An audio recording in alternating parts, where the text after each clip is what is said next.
Welcome to the Expansive Astrology Podcast, where we look at using astrology beyond the tropes and horoscopes to tune into the natural forces around us and within us, honoring our true nature to craft our future. I'm your host, Melissa, the Self-Care Witch, and I'm here to help you meet your magic. Without further ado, let's begin this week's episode with a tarot reading for the collective. Hello. Welcome back to the Expansive Astrology Podcast. It's episode 14, and today we're talking about Leo season and how Leo season invites us into play and pleasure. It's a really important one, and I hope you've been working on your shamelessness and your pride to prepare. First things first. Let's see what the tarot has for us. Remember, this is a reading for the collective, so some things may really resonate and some things may not right now. So take what you need and leave the rest, and stay open to seeing how some of these things may play out over the week, even if they're not really feeling like they're resonating today. You know what I'm saying?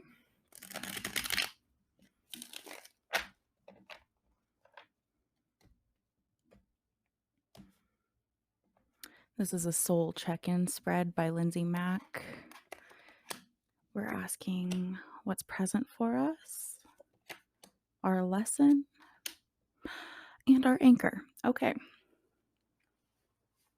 All right. It's an interesting one. Present for us, we have the Four of Pentacles supported by the Queen of Swords. So,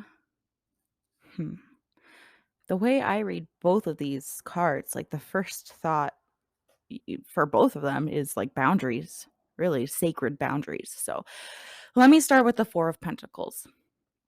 The Pentacles take us on this journey of receiving a seed, a pentacle, or a seed, a soul seed, a seed of a seed of inspiration, a seed from the divine, some sort of inspiration or some sort of calling, some sort of something that we are being asked to plant and root down with and nurture and grow into a beautiful garden that then can not only serve and provide for us, but can also serve and provide for our community, our larger community.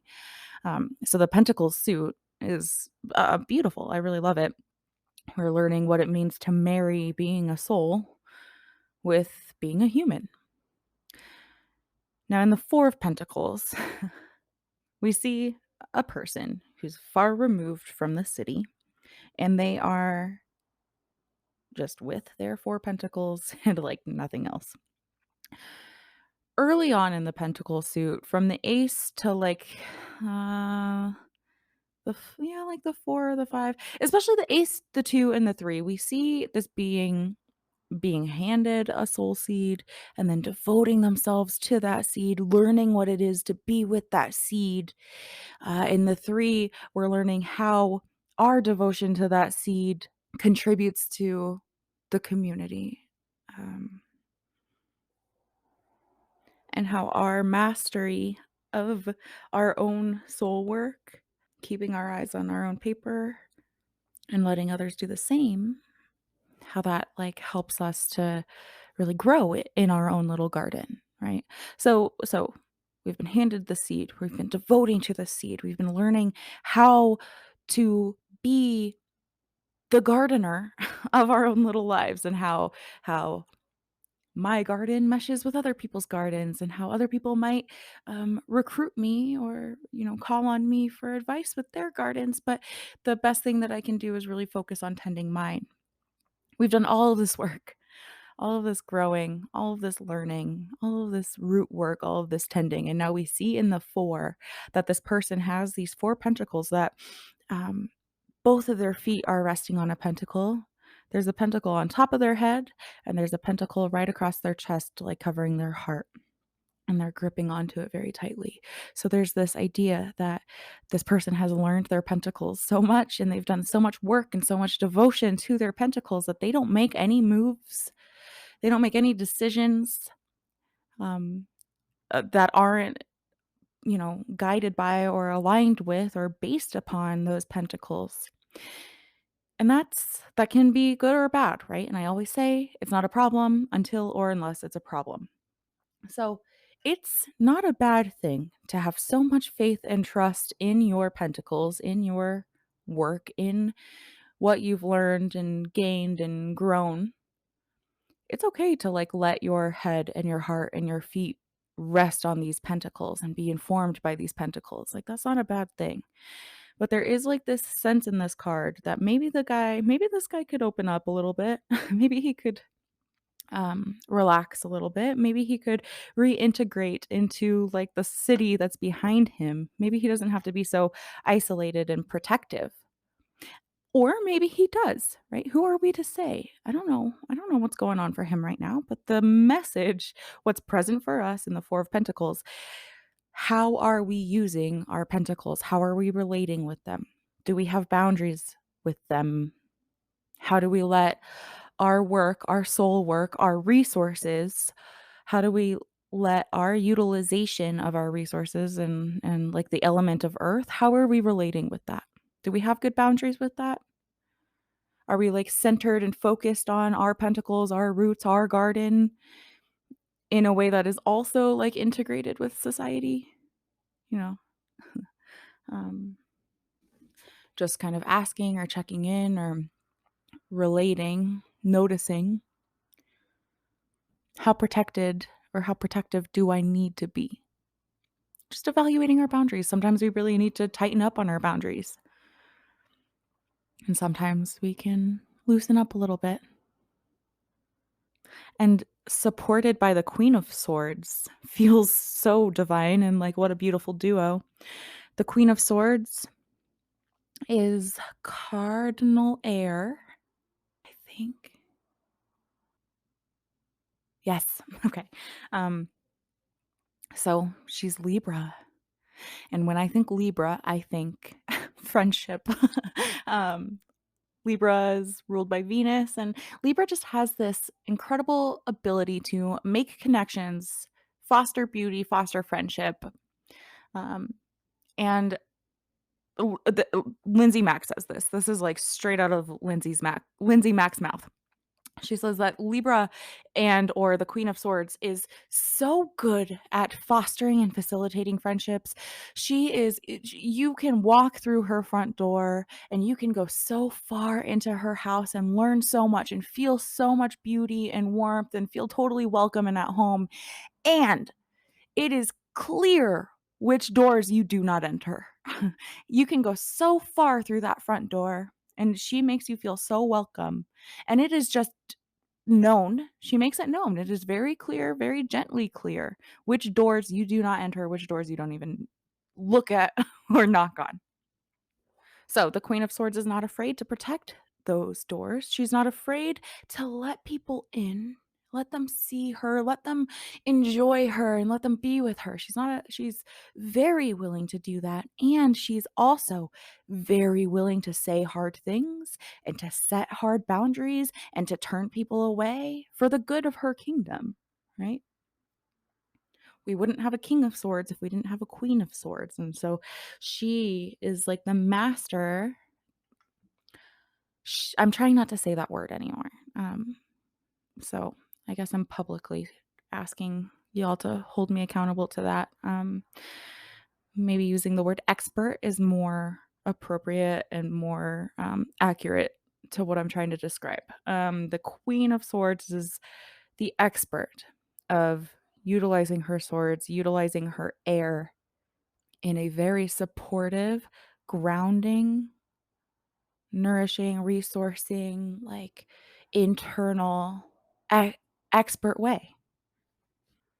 So she is here supporting our 4 of Swords work as a representation of profoundly sacred and huge boundaries.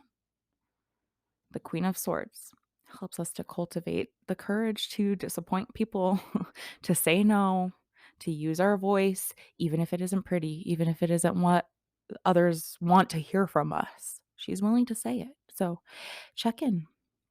Where do you have leaky boundaries? And where can you keep them a little more firm? Where can you know, strengthen your boundaries in both, like, in a way that is balanced, in a way that is gentle yet firm, where you're not giving too much of yourself. No more freaking people pleasing. And if you struggle with that, shoot, one day I might just call myself like a people pleaser coach or something, like a people pleaser recovery coach, because that it's almost like it ends up being a big theme of my work. People pleasers tend to find me.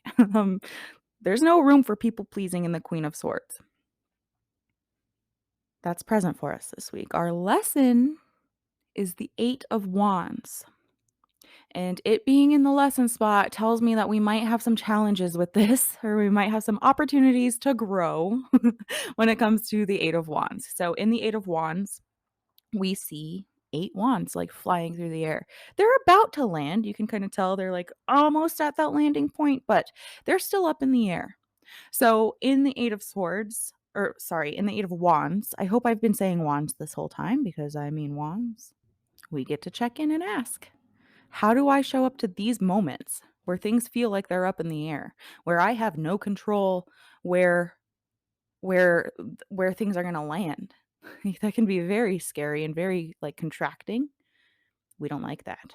Especially if we did a whole lot of work to build our strength and learn our wand and learn how to throw the wand. We've done all this work and we've learned how to throw the wand like an expert wand thrower. But then once it leaves our hand, it's out of our hand. So how do we show up in that in between? That in between of like learning our wand, gathering our strength, learning how to throw the wand like, I don't know, like an Olympian. um and then trusting that once it leaves our hand, we have done the work, we've cultivated the strength, and we have like given it to God. If you don't like that phrasing, I respect that and understand that, but we've given it over to the universe. It's out of our hands. Things are up in the air. Do you feel confident with the work that you did leading up to this point? Can you feel confident? Can you like take a deep breath and rest your head at night knowing like, well, I did everything I knew to do. I did everything I could before these wands left my hand, and now it is out of my hand. So how do you show up to that moment before they touch the ground? When you don't know where they're going to land, maybe you're wondering, should I have tried harder? Should I have thrown better? Should I have tried a different technique? You might be wondering, like, oh God, where are they going to land? What is going to happen? What is going to come of me if they don't land where I want them to land? Lots of like, we don't like this. We don't like this moment. We don't like this Eight of Wands moment. It's really uncomfortable for the brain. And there's always medicine, there's always an invitation, there's always a lesson, right? How do you want to show up when things are out of your hands and up in the air? How do you want to respond to those moments? How do you want your kids to see you respond to those moments? You know? How can you exercise faith and trust in yourself that you did everything you could before you threw that wand?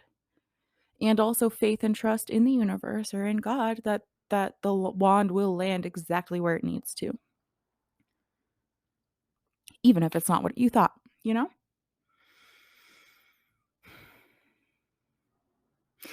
And it's reversed.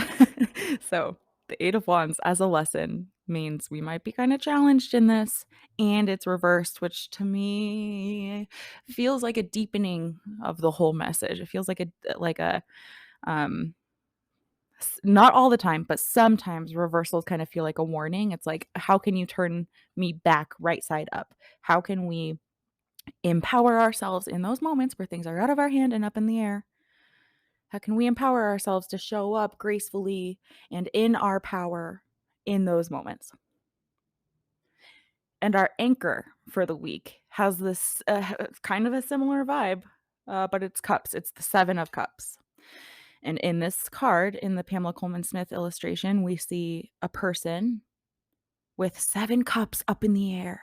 They're up in this cloud, and the person is kind of like and each cup holds a different symbol or a different, resource, and the person is seemingly evaluating these 7 cups or seemingly trying to decide which of the cups they should reach out and engage with.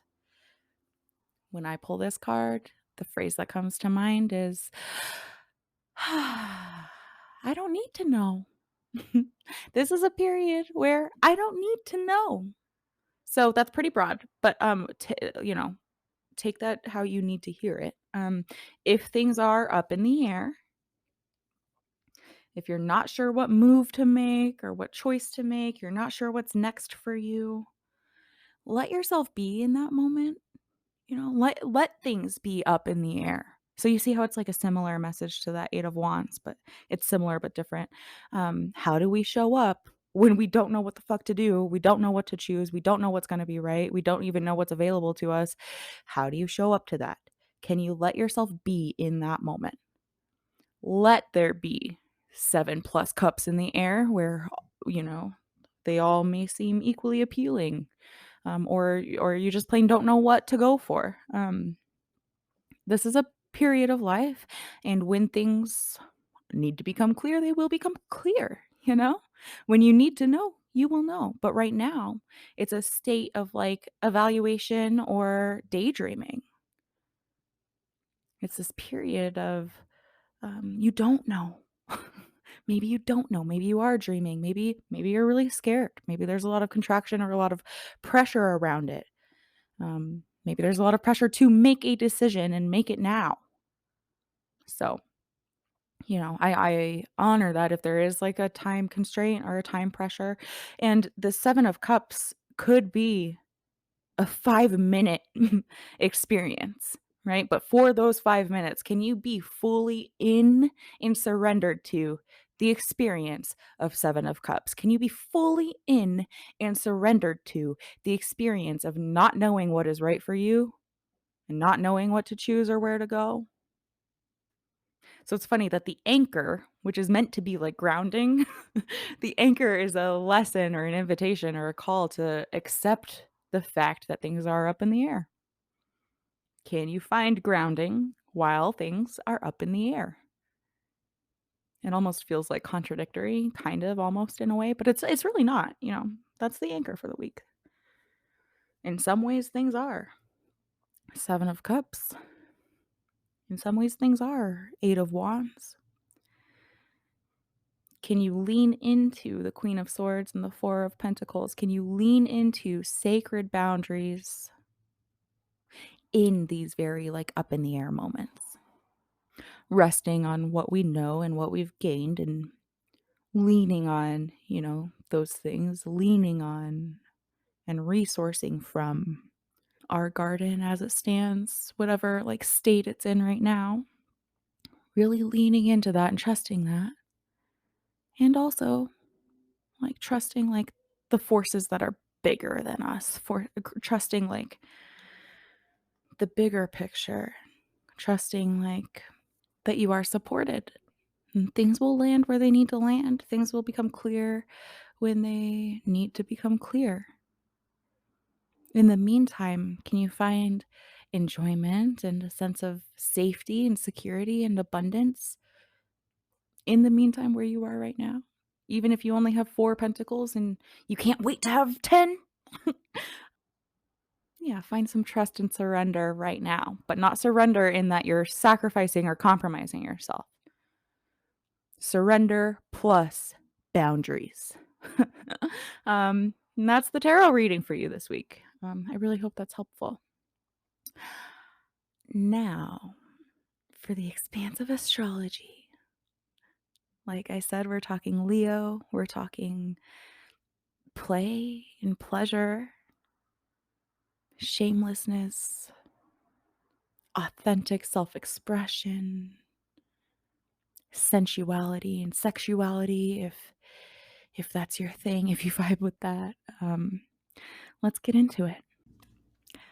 So far, this season, we've explored a big part of Leo's mission, right? Which is to like set down our defenses and to learn what it is to truly shine no matter what, and to aim for that light to be coming straight from the heart space, not from the ego, not from will, but straight from heart. I really love to think of our heart space as kind of another avenue to the soul. It's like the heart is the way that the soul or the way that spirit speaks human to us in a way that we can feel and like understand. It's like the heart is a bridge between earthly and spiritual like aspirations or knowings or needs, you know? So this week, to kind of help us round out the work we've been doing with the ego, which is often quite grueling uh, to move through ego work, learning how to manage it and how to slough off unneeded layers of ego. Like, it's tough work. It's not always very easy. This week, we're already more than halfway through Leo season. So this week, mm, let's round it out a little bit with some play. We're inviting more play, more pleasure, more creativity into your world. We're going to continue to practice this like treating ourselves like royalty with like the reverence and respect of royalty. And let's add in an intention of play and pleasure. You know, with Leo, I picture a big old lion like sunbasking on his rock, laying out in total luxury, totally surrendered, right? Not a care in the world, but still so totally fierce and completely, capable, luxuriating, royal king of the jungle lion, um, like playfully pawing at a butterfly flying by, um, or, teasing, playing with his little lion cubs. I like that image. And that's what we're working with this week. This week is all about luxury, pleasure, play, surrender, and self expression. So, first, let's get clear on any grossness or sticky narratives you have around these things: play, pleasure, luxury, surrender, creativity, and expression. What's already coming up for you around this topic? Is this feeling like a discussion that you need? Are you like all on board, or is there any sort of contraction around it? Like, hear that, right? It's telling you something wherever you are. Any sort of like resentment or doubt or feeling like this isn't accessible to you or feeling like this isn't worthwhile for you. Are you worried that you don't have time for this sort of stuff? Are you worried how other people in your life may react if you were to seriously sink into a place where play and pleasure are an everyday necessity? Are you, before we even begin, there can be this tendency to like barter with ourselves, making little deals with ourselves or with the universe. Like once my child is a little older, or like once school starts again, or once this thing is finished or that thing has been taken care of, then I'll be able to play and focus on this. How would you like to be able to feel about play and pleasure and surrender? Note where you are and just note any of those thoughts or feelings. Note what your narrative already is about play and pleasure and luxury and surrender and all these things.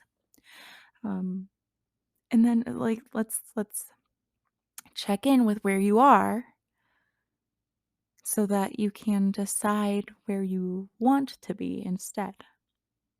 Like let's not let any sticky weirdness, old narratives, um, and feelings of undeservingness or the value of this stuff. Don't let those things get in the way before we've even begun. And remember, most of like what I bring you in expansive astrology simply includes invitations and experiments. So you're invited this week to experiment with extra play and pleasure. Considering it an experiment might help you to dive in more fully without like the pressure of any sort of like huge commitment or anything. Like it's an experiment. Considering these things just invitations or experiments also might kind of help get your brain on board, or any part of you that's feeling dubious or doubtful. It's just an experiment. We're just seeing what it would be like if we did practice play and pleasure. So first, let's have a chat about surrender, because in some ways we've already begun to discuss this season.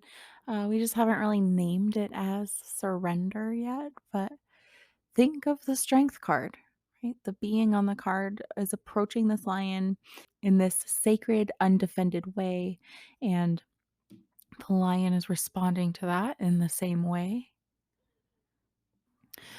Not surrender and like fuck it, throwing in the towel, like white flag, hands up, I'm done trying, done fighting. Not in that sort of way. Surrender is not passivity. It's not giving up.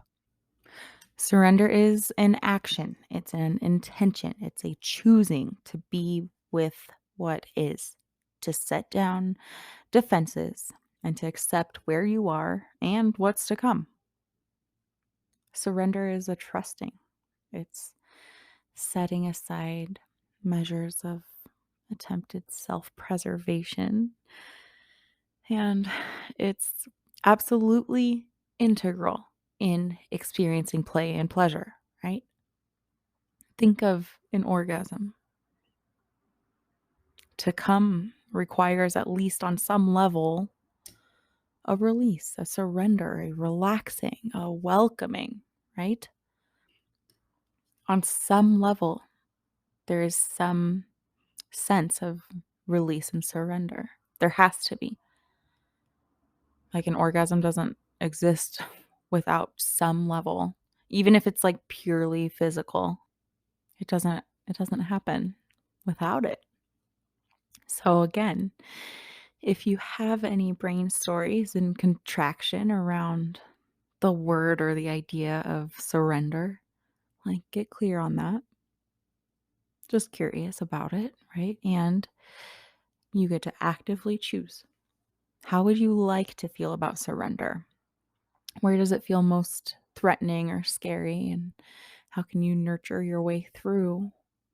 I think part of the medicine of it is the doing so even when we're unsure, or even when there is fear or uncertainty, Just some things to think about. It feels important to consider surrender before we talk about play. So let's talk about play. Dr. Stuart Brown, founder of the National Institute for Play, called play a state of being which is purposeless, fun, and pleasurable. I like that.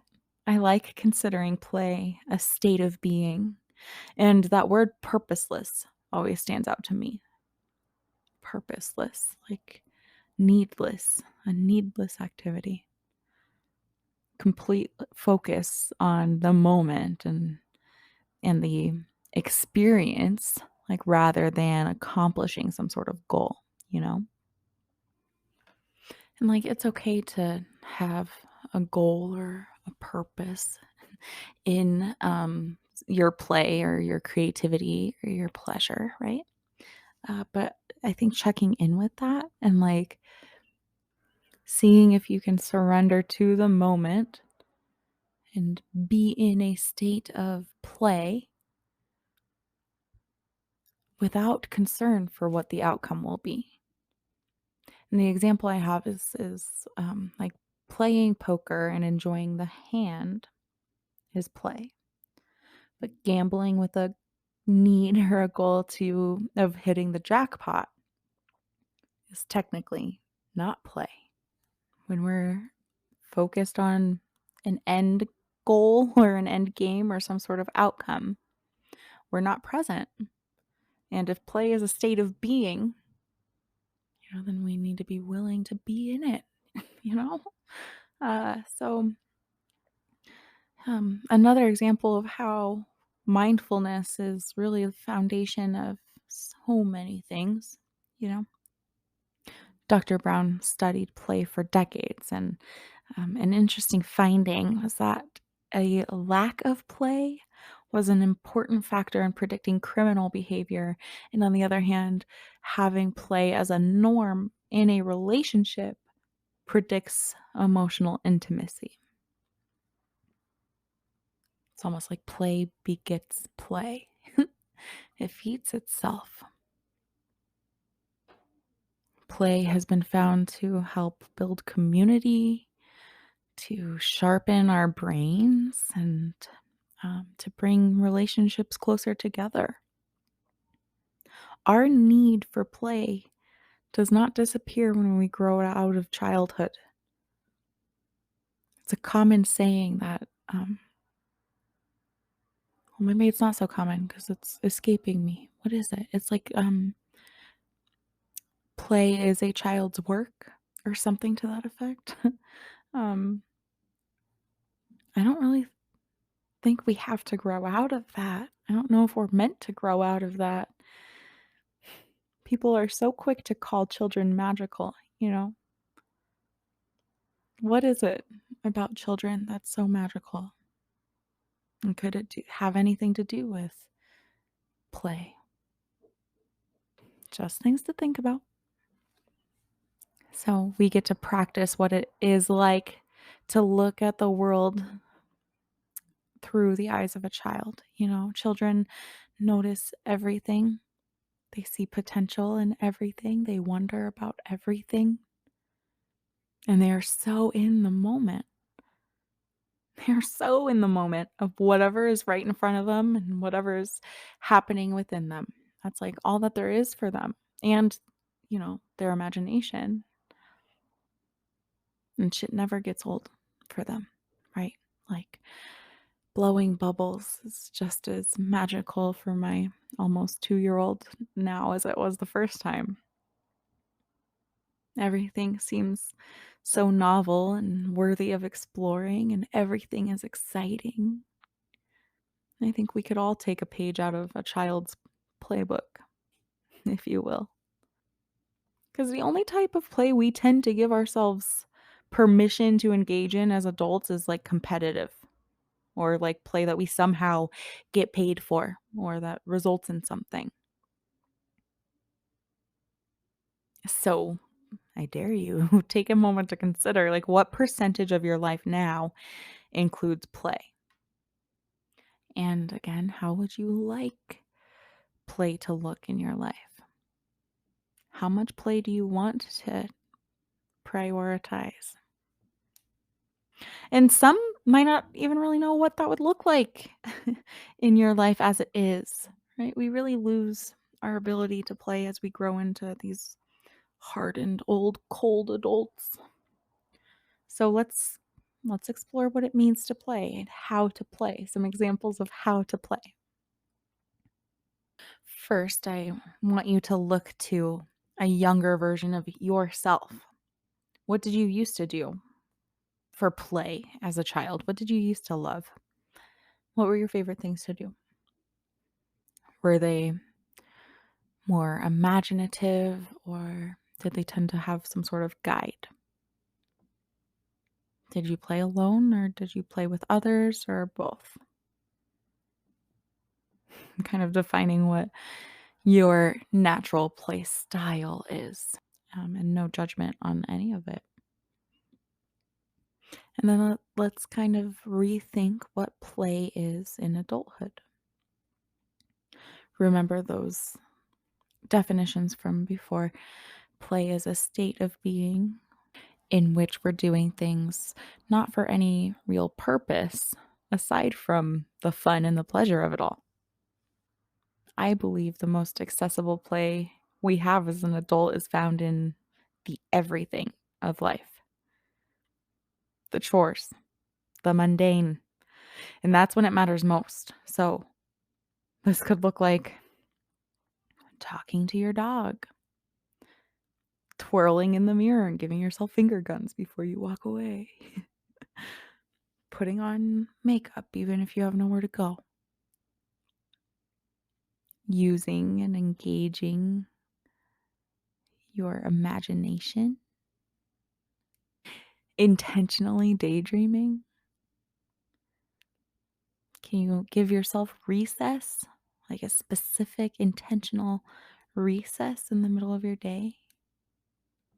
Play as an adult is letting ourselves giggle at funny things without reservation, playing board games or video games or watching old Vine compilations or reading for pleasure, making our dinner really mindfully and experimenting with new recipes, dancing around or just listening to music, singing to music, wearing clothes that you feel great in and enjoy, again, for no reason. Like, you don't need a reason to get dressed up in things that you like and that you feel good in. The reason is pleasure. That's reason enough. Playing catch with yourself, masturbating, making a craft or a DIY, pulling a Drew Barrymore and going out into the rain. Never miss the opportunity, she says so sweetly. You can play while you're watering your plants. You can talk to them. Or not. Celebrating everything. Celebrate everything. Which requires pride and shamelessness and willingness to shine, which is what we've been exploring so far. So we're well equipped and totally ready to step into this celebrating. I like the way gratitude and celebrating kind of inspires play. It's very playful, it's very present. Celebration feels like a good lens to view play through. And we can't really have this sort of discussion and call it complete without also talking about the number one killer of play: shame. Shame is the killer of play. It totally gets in the way of play, of surrender, right? So let's shift for a moment and chat about finding comfort with shamelessness. Shame and vulnerability researcher and author and brilliant woman Brene Brown describes shame as, quote, the intensely painful feeling or experience of believing we are flawed and therefore unworthy of love and belonging, unquote. This is that predatory brain chemistry that I speak about, if I've ever heard it, right? That function of our brain that treats us like weak prey and isolates us from the rest of the world or from protection and help. The very nature of what shame is makes it difficult to share our feelings and our experiences with others. So, out of self preservation, we keep our thoughts and feelings and experiences that may create or feed shame. We keep it all to ourselves.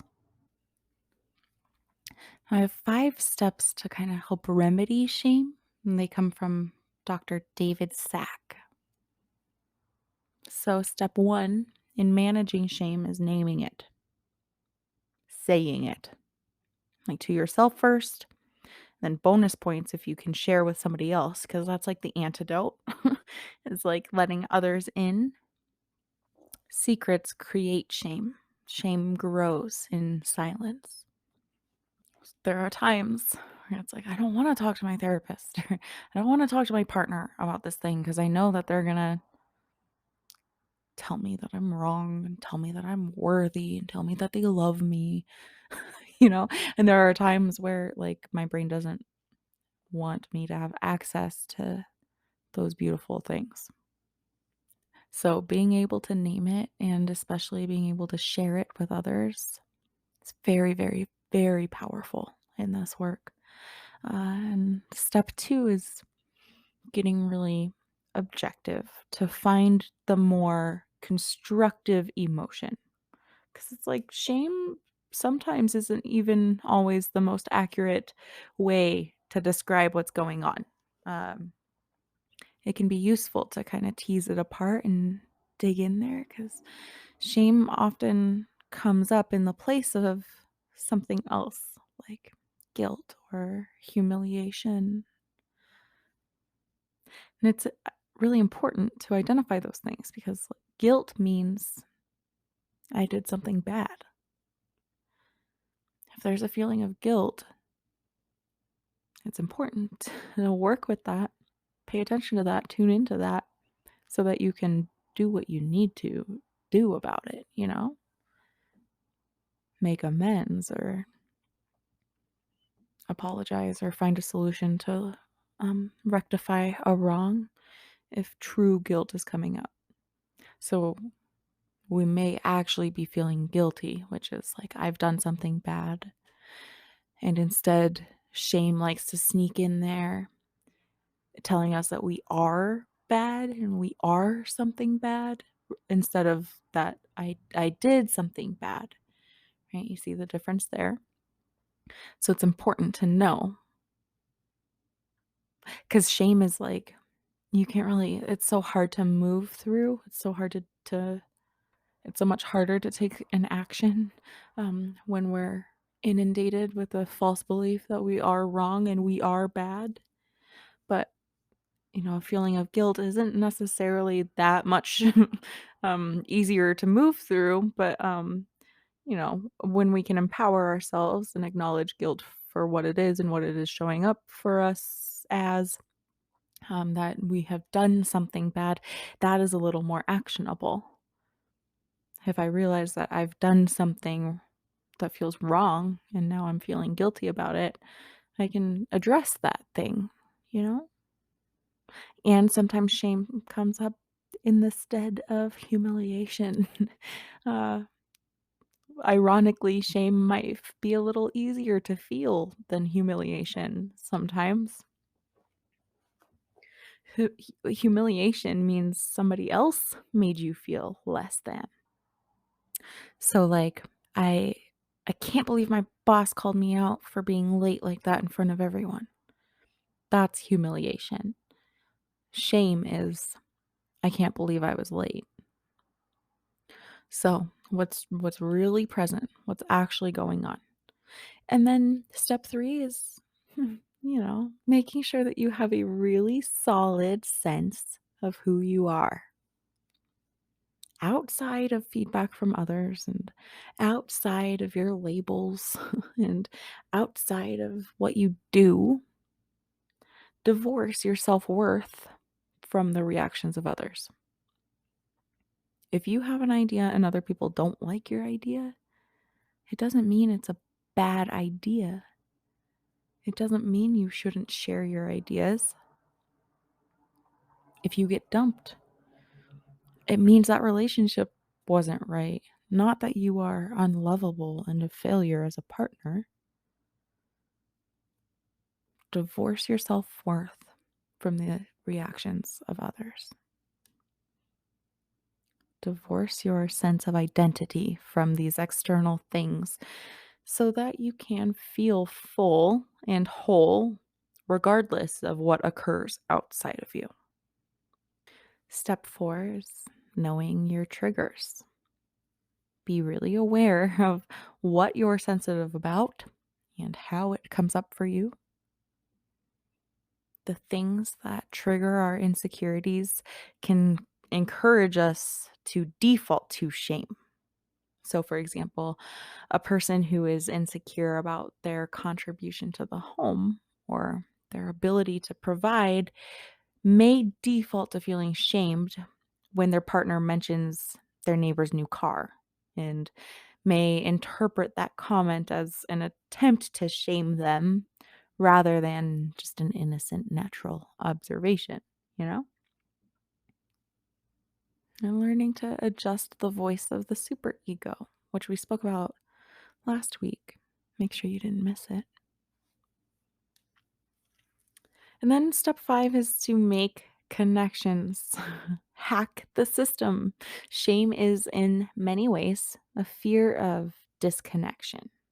It's the way our superego critiques us, it's the way our brains keep us isolated from others. So connect more. Don't let that happen. Connect with others, connect with yourself. Managing our shame is truly essential in allowing ourselves to experience play and pleasure. We need to have a full sense of permission for pleasure, no shame attached. Leo's invitation and ability to live from the heart space is, in my opinion, one of the truest keys to unlocking the strengths of Leo from within us. Empowered Leo is confident, magnetic, creative, shameless, giving, zesty. An empowered Leo operates from the heart, and pleasure is the language of the soul. So Leo asks us to smile for no reason, to share the selfie without fear of appearing vain or fear of criticism, fear of not stacking up. Leo asks us to express ourselves creatively and fully and without reserve, to roar. I also want to remind you that we are magnetic, especially when we're in a state of surrender and pleasure. A desperate magnet doesn't exist, right? And a questioning, unsure magnet doesn't exist. A magnet pulls and polarizes effortlessly just by being. Can you be that? Be in a state of surrender and pleasure and trust and empowerment and magnetism. And that will bring more pleasure and play and magnetism. It'll attract it to you. I really believe that play and pleasure is our natural state. And the more we experience those things, the more we experience those things. So, like self-preservation and big ego energy and desperation and undeservingness and shame and defensiveness. Those are those are the antithesis of play and pleasure. We are magnetic. We attract what we seek and we repel the rest. If you embody and embrace a life full of pleasure and play and creativity and shamelessness, those things will strengthen and grow within you and in your world. And you'll begin to polarize the opposite. I know this. I've felt into this. So before we wrap up, I want to leave you with a poem to kind of serve as like an affirmation for the week. This is The Charge of the Goddess by Doreen Valiente. And if you're an old student of expansive astrology, or if you've followed me for a while, you've surely heard me quote this before. I just absolutely love it. It goes like this: Let my worship be within the heart that rejoices. For behold, all acts of love and pleasure are my rituals. Therefore, let there be beauty and strength, power and compassion, honor and humility, mirth and reverence within you. So that's all I have this week. I really hope that this served. Please let me know how this lands for you and how you plan to embrace these things in your everyday. I would love to hear from you. I'd love to see more play. Now for a brief astrological forecast for the upcoming week. All of these times are in Eastern Daylight Time. There's not a whole lot this week, actually. A lot of things are staying put. Just stay curious and open to seeing how they may play out for you, if they have an impact on you and your little world. It's recommended that when the moon is void of course, we kind of take a more passive approach. Not meaning that we don't do anything, but it's a little less about like creating something and a little more about like resourcing. So it's just interesting to kind of track and experiment with. And I always say, if nothing else, use the moon being void of course as an excuse to do some of those more like passive resourcing, resourceful things for yourself. So Wednesday the 10th, the moon is void of course from 12:39 p.m. until it enters Aquarius at 2:45 p.m. And then on Thursday, we have a full moon in Aquarius at 9:36 p.m. And on that day, Venus enters Leo. On Friday the 12th, the moon is void of course from 7:07 a.m. until it enters Pisces at 2:44 p.m. Sunday the 14th, the moon is void of course from 11:11 a.m. until it enters Aries at 4:43 p.m. And then next Tuesday, which is the date of the next upload, but I'll mention it now. The moon is void of course from 4:18 p.m. until it enters Taurus at 10:22. Next week, we'll have a little Leo season wrap up and discuss how Leo season helps support and prepare for the medicine of Virgo. And consider this your formal invitation to my next moon meetup. The next one is Sunday, August 21st, and it will be in preparation for the upcoming new moon in Virgo, where we get to really bring in the Virgo medicine and set intentions for what we want Virgo season to look like for us. But let's not get too ahead of ourselves. We've still got plenty of Leo energy, Leo medicine to sink into and enjoy for the next couple of weeks before all of that. So I hope I see you playing out there, fam. Let me know how I can support you. I hope this was helpful for you in some way. Thank you for being here. I love you so much, and I will see you same time, same place next week. Bye. Now, before you go, let me keep your ear for just a moment. This week's episode is brought to you by www.theselfcarewitch.com, my bread and butter, where you can find more information on my current courses, offerings, and other fun ways to connect with myself and yourself. If you enjoyed this episode and you dig what I'm doing here, please subscribe to the podcast, rate it, and leave a review. It helps so much. And if you'd like to connect with me, head to theselfcarewitch.com.